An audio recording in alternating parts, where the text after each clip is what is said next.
በወርም በሚባለው የቫይረስ አይነት የሚጠቀሙ ስላልሆነ፣ ምክንያቱም ወርም በባህሪው ኢንዲፔንደንት ነው። ራሱን ችሎ በኔትወርክ አማካኝነት ኮኔክትድ በሆኑ ኮምፒውተሮች አማካኝነት ወደ እኛ ጋር ከገባ በኋላ አታክ የሚያደርገው ራሱን በማባዛት ነው።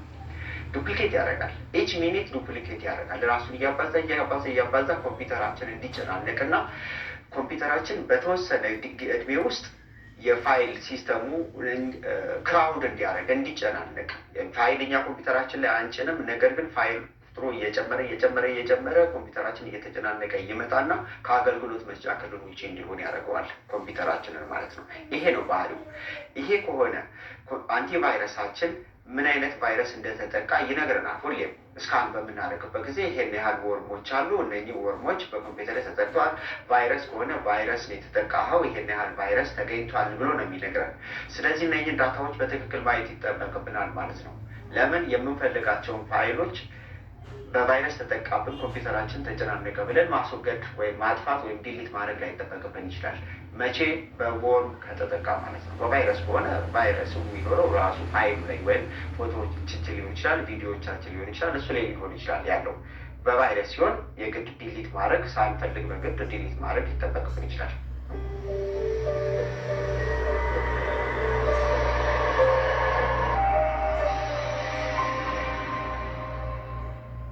በወርምና በቫይረስ መካከል ያሉትን ልዩነት በደንብ መረዳት ይጠበቅብናል ማለት ነው። አለበለዚያም በወርም የተጠቃ ኮምፒውተራችን ወይም ስልካችን ላይ ያለውን ፋይሎቻችንን እንደ ቪዲዮ፣ እንደ ዶክመንት ሪሰርች ምናምን ሊሆኑ ይችላሉ። በወርም ከተጠቃ ፋይሎቻችን ነፃ ናቸው። የሚጠቃው ሲስተም ኤሪያው ብቻ ነው ማለት ነው። ሲስተሙን ቢዚ ማድረግ ብቻ ነው የወርም ባህሪ ማለት ነው። ራሱን ዱፕሊኬት ያበዛና ችግር ነው የሚፈጥረው። በትክክል ፋንክሽን እንዳያደርግ ነው የሚያደርገው። ነገር ግን ፋይሎች እንደዚህ ቅድም የጠቀስኩላቸው ፋይሎች አይነቶች ነፃ ናቸው። እነሱን በባካፕ አማካኝነት ወደ ኤክስተርናል ፍላሽ ምናምን አይነቶች ባካፕ ከወሰድን በኋላ ሲስተሙ ሙሉ ዊንዶውን እንደገና ፎርማት አድርገን መጻፍ እንችላለን። መልሰን እንደገና ደግሞ ፋይሎቻችንን ማግኘት እድል ይኖረናል። ይህንን የማድረግ እድል የሚኖረን ደግሞ በቫይረስ እና በወርም መካከል ያለውን ልዩነት በደንብ ስናቅ ነው ማለት ነው። ብዙ ጊዜ እኛ ኢንተርኔት ላይ የምንቆይ ከሆነ ኦንላይን የምንቆይ ከሆነ የመጠቃት እድላችን በወርም ነው። ኮምፒውተሩ ሲጨናነቅ ግን እኛ ቀድመን ምን እናደርጋለን? በቃ ፎርማት ነው የምናደርገው። ኮምፒውተራችን ልክ በተጨናነቀበት ሰዓት ፎርማት ነው የምናደርገው። ያለ አግባብ እኛ ዲሊት ተደርጎብናል ወይም ፋይሎቻችንን አስወግደናል ማለት ነው። ይሄ ራሱ አንዱ ኪሳራ ነው ማለት ነው። ይሄ ኪሳራ ከመድረሱ በፊት ልዩነቱን በደንብ ማወቅ ስለሚገባን ምን ነው እንግዲህ ወደ እናንተ እያደረስን ያለ ነው ማለት ነው። ወደ ሶስተኛው አይነት የማልዌር ታይፕ ነው የምንመለሰው ማለት ነው። ሶስተኛው አይነት የማልዌር ታይፕ ደግሞ ትሮጃን ይባላል። እንግዲህ ትሮጃን ከቅድም ከጠቀስኳቸው በሁለቱ አይነቶች ይለያል። የራሱ የሆነ መዛመቻ መንገድም አለው ማለት ነው። በትሮጃን የሚጠቁት ወይም ጥቃት የሚያደርሰው ብዙ ጊዜ በባለሙያዎች ነው። ትሮጃንን ዴቨሎፕ የሚያደርጉትም ባለሙያዎች ናቸው። እንደገና በትሮጃን ደግሞ የሚጠቁትም ደግሞ ባለሙያዎች ናቸው። ይሄ ነው ለየት የሚያደርገው። በትሮጃን ሆርስ ነው የሚባለው። ይሄ እንግዲህ ትሮጃን የሚለው ስያሜ የተሰጠው ደግሞ ከምንድን ነው? የትሮጃን ሆርስ የሚባሉ እንግዲህ በግሪክ አማልክቶች ታሪክ ውስጥ የነበረ የትሮጃን ሆርሶች ነበሩ። እንግዲህ ከዛ መነሻው የተባል ማለት ነው። በሁለት ተፋላሚ አካላቶች መካከል የሚደረግ የጦርነትን ማሸነፍና ድልን የሚተርክ ነው። እንግዲህ ያ እንግዲህ ይሄኛውም ትሮጃን እንግዲህ እንደዚህ ይሄ ኖርማል ዩዘር ወይም ቤዚክ ዩዘር ሆም ዩዘሮችን አያጠቃም። ለምንድን ነው እሱ? እነኚህ ከትሮጃን የሚባሉት ሶፍትዌሮች ናቸው። ኖርማል ሰዎችን የመሸወድ ባህሪ ያላቸው ናቸው። ለምሳሌ አንድ ሰው መጫን የፈለገው ፋይል አለ እንበል፣ መጫን የፈለገው ሶፍትዌር አለ። ለምሳሌ አዶቤ ፎቶሾፕ ሊሆን ይችላል፣ ፕሪሚየም ሊሆን ይችላል፣ የሆነ ብቻ ኤዲተር ሊሆን ይችላል። መጫን ፈልጓል። በስልኩም ሊሆን ይችላል። በኮምፒውተሩ ኢንተርኔት ላይ ሰርች አድርጎ በሚያገኝበት ሰዓት ላይ የደረሰበት ዌብሳይት ኦፊሻል ካልሆነ የመጠቃት እድል ይኖረዋል ማለት ነው። እነኚህ ትሮጃን የሚባሉት ፌክ አፕሊኬሽኖች ናቸው። ፌክ ናቸው። የምንፈልገውን ስም ይዘው ነው የሚጠቀምበቱት ማለት ነው። ለምሳሌ ኢሞ ሊሆን ይችላል። ስልክ የምንጠቀሙ ኢሞ ሊሆን ይችላል። የፈለግነው አፕሊኬሽን ኢሞ ሊሆን ይችላል፣ ቫይበር ሊሆን ይችላል፣ ወይ ቴሌግራም ሜሴንጀር ሊሆን ይችላል። ብቻ እኛ ዳውንሎድ ለማድረግ የሆነ ዌብሳይት ላይ ገባን። ኢሞን ማውረድ ትፈልጋለህ ወይ? አዎ ማውረድ ተጫነ። ኢሞ የሚል ኔም እና አይከን ይኑረው እንጂ ያ አፕሊኬሽን ሪል አፕሊኬሽን ላይሆን ይችላል። እኛው በራሳችን ፈቃድ ክሊክ አድርገን ኢንስቶል ስናደርግ እና ኢንስቶል ካደረግን በኋላ ፋይሉን እናጠዋለን። እነዚህ ትሮጃን ባህሪያቸው ይሄ ነው። ብዙ ጊዜ እንደዚህ አጋጥሞ ሊሆን ይችላል። ስፔሻሊ ኮምፒውተር ሶፍትዌሮችን በምንጭንበት ጊዜ አንቲቫይረስ ትፈልጋለህ ወይ ይሉናል። ወይም አንቲቫይረስ ፍለጋ ኢንተርኔት ላይ ሰርች ጉግል እናደርጋለን፣ ሰርች እናደርጋለን። የሆነ ዌብሳይት ላይ እናገኝና ኢንስቶል እናደርገዋለን። ኢንስቶል ካደረግን በኋላ ግን የት እንደተጫነ ራሱ አናገኝም። ራሱን ይደብቃል ማለት ነው። በባክግራውንድ ከበስተጀርባ ሌላ ስራ እየሰራ ነው ማለት ነው። እነኚህ ትሮጃን የምንላቸው የዚህን አይነት ባህሪ ያላቸው ናቸው። እነኚህ ትሮጃኖች ቀደም እንደነገርኳችሁ በወርም እና በቫይረስ መካከል በወርም እና በቫይረስ በምንጠቃበት ጊዜ የሚደርስብንን አይነት ጥቃት አይደለም የሚያደርሱት።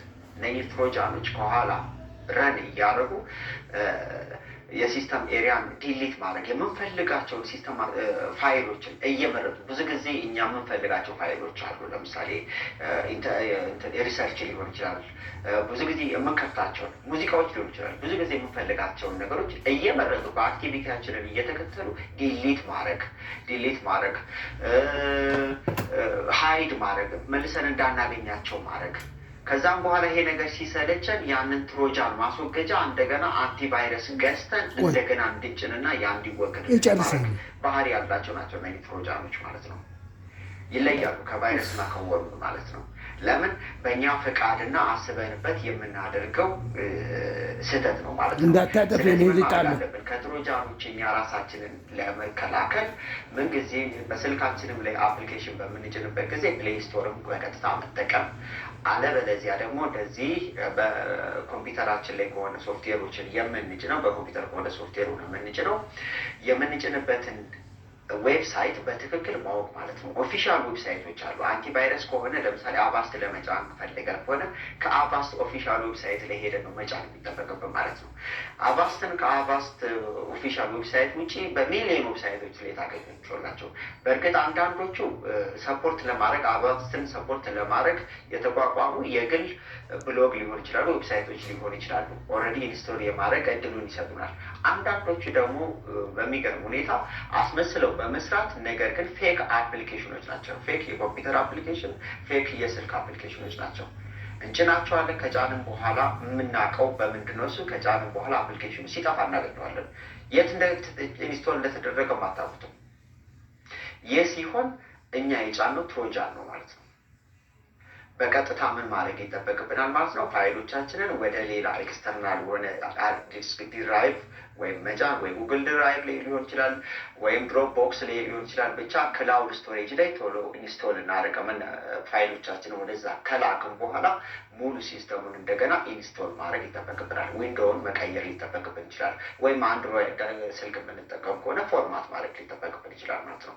ይሄንን የምናደርገው ደግሞ ምን ከሆነ በኋላ ነው? ይሄንን አናላይዝ የሚያደርጉልን አንቲቫይረስ ሶፍትዌሮች አሉ ማለት ነው።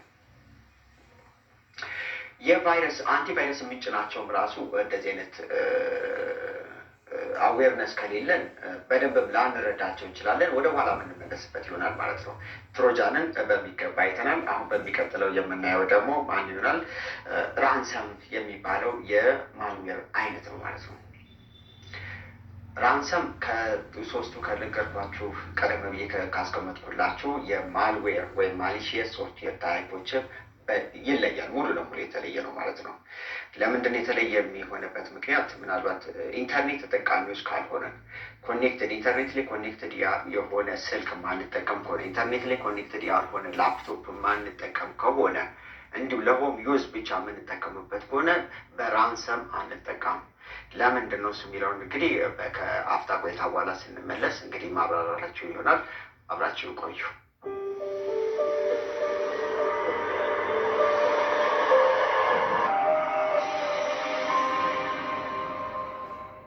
እሺ በድጋሚ እንግዲህ ተገናኝተናል። ቀደም ሲል ሶስቱን የቫይረስ የማልዌር አይነቶችን ተመልክተናል ማለት ነው። ቫይረስ ምንድን ነው፣ ወርም ምንድን ነው፣ ትሮጃን ምንድን ነው የሚለውን አይተናል። በቀጣይነት የምንመለከተው ደግሞ ራንሰም ይባላል ማለት ነው። ራንሰም ይሄ በቅርብ ጊዜ ውስጥ ከ2017 በኋላ የመጣ የቫይረስ አይነት ነው። እንግዲህ አይሚን ቫይረስ ብለን ነው እንግዲህ በተለምዶ የምንጠራው፣ ግን ቫይረስ አይደለም። ቫይረስ አንዱ ታይፕ ነው። ይሄ ራንሰም ለየት የሚያደርገው ኦንላይን ላይ ቁጭ በምንልበት ጊዜ ፋይሎችን ዲክሪፕት ማድረግ ነው ስራቸው ማለት ነው። ኦንላይን እኛን ይከታተሉናል።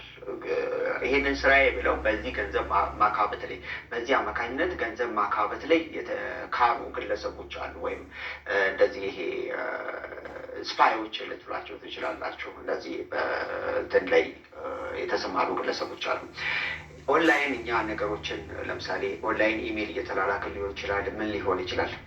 ቀጥታ እኛ እየተጠቀምን እያለን እንደዚህ ሚሴጅ ይመጣል። ፕሮቴክትድ ካልሆንን ማለት ነው። ፕሮቴክትድ ካልሆንን ወይም በትክክል አፕዴትድ የሆነ አንቲቫይረሶችን ካልተጠቀምን ስልካችን ላይ ወይም ኮምፒውተራችንን በቀላሉ ይጠልፉና ወዲያውኑ ምን ማድረግ ይጀምራሉ? ማይ ዶክመንት ውስጥ ነው የሚገቡት። እነኝህ ነገሮች ትለያላችሁ፣ በትክክል ትለያላችሁ። ልክ ይሄ በራንሰም የሚባለው የሶፍትዌር አይነት ወይም የማሊሽየስ አይነት ስንጠቀም ኢንተርኔት እየተጠቀመ ከሆነ ማይ ዶክመንት ቶሎ እንዲህ ሲከፈትብን እናያለን። ቶሎ ይከፈታል። ዊንዶው ላይ በቃ ማይ ዶክመንት ሲደረድርብን እናያለን። ይሄ ብዙዎቻችን አጋጥሞናል። እኛ በደንብ አንረዳውም እንጂ ዊንዶውስ በደንብ ይከፈታል። ይሄ ማይ ዶክመንት ወይም ሎካል ስቶሬጁ ቶሎ ይከፋፈትና መልቲፕል ስክሪኖችን እናያለን። አንዳንዴ ደግሞ ልክ ኮምፒውተራችንን ልክ ስንከፍተው ቶሎ ይዘልና ማይ ዶክመንት ሲከፈት ያላችሁ ዶክመንት ሎኬሽኑ ሲከፈት ያላችሁ። ይሄ ማለት ምን ማለት ነው? ኦልሬዲ ምን እያደረግን ነው ማለት ነው? ያንን ዊንዶውን እየከፈተብን ወይም ማይ ዶክመንቶች እየተከፈቱ እዛ ውስጥ ያስቀመጥናቸው ዶክሜንቶችን ኢንክሪፕት ያደርጋቸዋል። ኢንክሪፕት ማድረግ ማለት የፋይል ታይፑን ይቀይርብናል። እኛ ያስቀመጥነው ቪዲዮ ሊሆን ይችላል። ለምሳሌ የሰርግ የልደት ቪዲዮ ሊሆን ይችላል። ኮምፒውተራችን ላይ ማይ ዶክመንት ውስጥ ያስቀመጥነው ከዛ ምን ያደርግብናል? ልክ በዛ ስንጠቃ ወይም በራንሰም በምንጠቃበት ጊዜ ቪዲዮ ፋይሉን ያስቀመጥነው ለምሳሌ የቪዲዮ ፎርማቶች የተለያዩ ፎርማቶች አሉ። በኤምፒ4 ሊሆን ይችላል፣ በ3ጂፒ ሊሆን ይችላል፣ በኤምኬ4 ሊሆን ይችላል። ብቻ የተለያዩ ፎርማቶች አሉት። ያንን ፎርማት እንዳይዝ ሌላ ኤክስቴንሽን ይጨምሩበታል ከኋላ ማለት ነው። ብዙ ጊዜ የተጠቃችሁ ሰዎች ወይም ይሄ የደረሰባቸው ሰዎች ካያችሁ ከዛ ከኤክስቴንሽን በኋላ ሌላ ኤክስቴንሽኖች ይጨምራል። ኪው ምናምን ፒቲቲቲ ይልና የሆነ ነገር ይሰጠናል። ከዛም በኋላ የምናውቀው ፋይል ነጭ ስክሪን ወይም ነጭ አይከኑን እናየዋለን ሙሉ ለሙሉ። የዛን ጊዜ ምንድን ነው የተደረገብን ማለት ነው?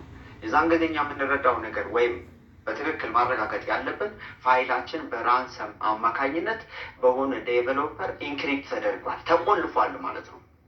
ልክ ከተቆለፈብን በኋላ ይህንን እንትን ባህሪያቶች የራንሰም ለየት የሚያደርገው ደግሞ ወዲያውኑ ሚሴጅ ይደርሰናል። ኮምፒውተር ላይ ያሉት እነኚህ ፋይሎች ኦልሬዲ ኢንክሪፕት ተደርገዋል። ስለዚህ ዲክሪፕት ለማድረግ ይህን ያህል ገንዘብ ትከፍላለህ የሚል ሚሴጅ ቦክስ ይመጣል፣ ወይም ፖፕአፕ ሚሴጅ ይመጣልናል። ስልካችንም ላይ ሊሆን ይችላል፣ ኮምፒውተራችን ላይ። ብዙ ጊዜ ራንሰሞች ኢንፌክት የማድረግ ታርጌታቸው እንትኖችን ነው፣ በእርግጥ ፒሲዎችን ነው እንትን የሚሉት አታክ የሚያደርጉት ማለት ነው። ልክ ቦክስ ይመጣልናል፣ ፖፕአፕ ቦክስ ይመጣል። ያቸው ፖፕአፕ ቦክስ ምንድን ነው የምትለው? በደንብ አተኩራችሁ ካያችሁት ኢንክሪፕት ተደርጎብሃል። ፋይሎች ስትከፍታቸው አይከፍቱልህም። ታያቸዋለህ፣ ፋይሎችን እንመለከታቸዋለን፣ በስርዓት አሉ። ነገር ግን በፊት የነበራቸው አይከኖችን ቀይረዋል።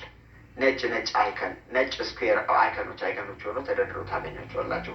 የዛን ጊዜ ኢንክሪፕት ተደርጎብሃል፣ መልስ ይህን ያህል ፔይ ታደርጋለህ። ወዲያውኑ ጋራንቲ ያለው በዚህ ቀን ውስጥ እነዚህ ፋይሎች ወይም ዲክሪፕት ኮድ ይላክልሃል ይባላል። በጣም አስፈላጊ ፋይል ከሆነ ኢንክሪፕት የተደረገብን የግድ አማራጫችን ምንድን ነው? እሱ መክፈልና በፔፓል ሊሆን ይችላል፣ በማስተር ካርድ ሊሆን ይችላል። እነሱን ከከፈልን በኋላ እንደገና ዲክሪፕት የሚደረግበት ኪ ይሰጠናል፣ ይላክልናል በኢሜል ማለት ነው። እነኛን ኪዎች እንደገና ኢንሰርት በማድረግ ነው እንግዲህ ፋይሎቻችንን የምናስከፍተው ማለት ነው። ይሄ ራንሰም አንድ በአዲስ ወይም በቅርቡ የተጀመረ የኦንላይን ጥቃት ማድረሻ አንዱ መንገድ ነው ራንሰም ማለት ነው።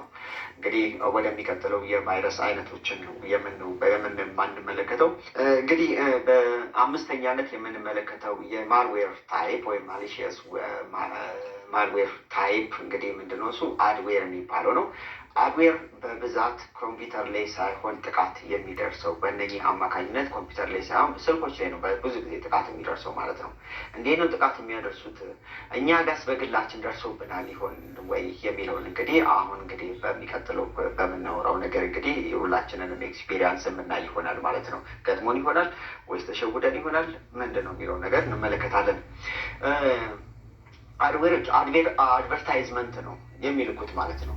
እኛ ሳንፈልግ የማንፈልጋቸውን አድቨርታይዝመንት ስልኮቻችን ላይ ይላካሉ። እኛ ጉግል ክሮምን እየተጠቀምን ሊሆን ይችላል፣ ኦፔራን ተጠቅመን ብቻ